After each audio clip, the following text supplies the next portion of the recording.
Facebook is suing some makers of some malicious Chrome extensions.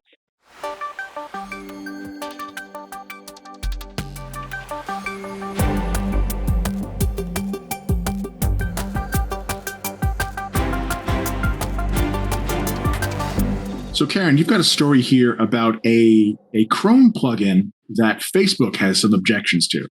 What can you tell us about it? Yeah, it's actually, they have more than just a little objection. They're actually suing the manufacturers or the people who wrote this code. And interestingly enough, although Facebook is suing these people, it's a Chrome extension.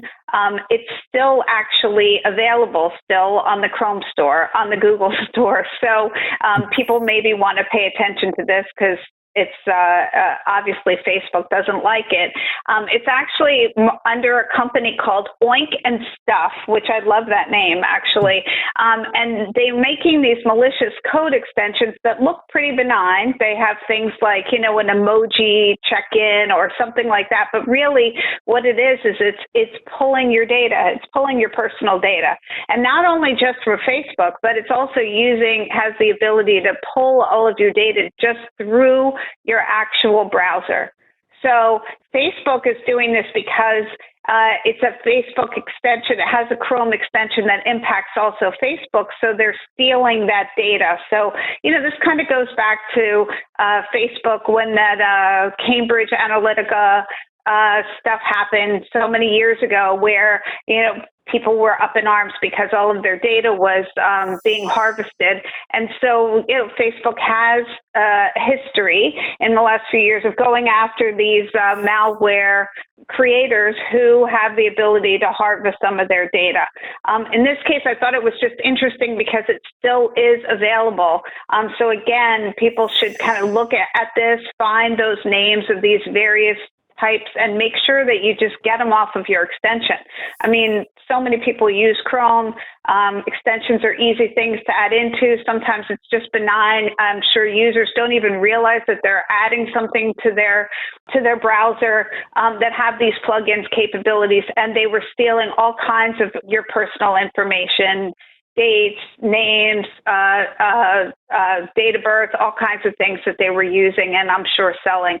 So it was just interesting that Facebook is actually pursuing this, but again, as I said, Chrome has not, Google has not taken it down off of their store as of a couple of days ago. It was still there. Yeah, I can see why Facebook has a problem with this because I'm looking at these descriptions of these plugins, and one of them is definitely Facebook Messenger. There's WhatsApp, Instagram, and then there's an emoji keyboard, and these are all things that, like, I understand why people might want to use them, but you put this plugin between you and the service, and it does have the ability to basically see everything you're doing.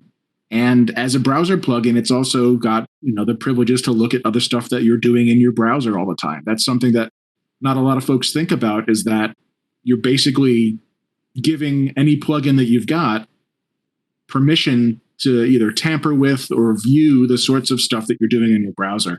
It's a pretty privileged position to have if you're someone who wants to do, data scraping like this or phishing or other malicious things that involve websites. So, I totally understand where Facebook is coming from on this. I think it's worth mentioning, and they do mention in the article, that this is not an attack against Facebook servers. Facebook hasn't been compromised here. The pipeline, the path between the user and Facebook is what is being attacked here.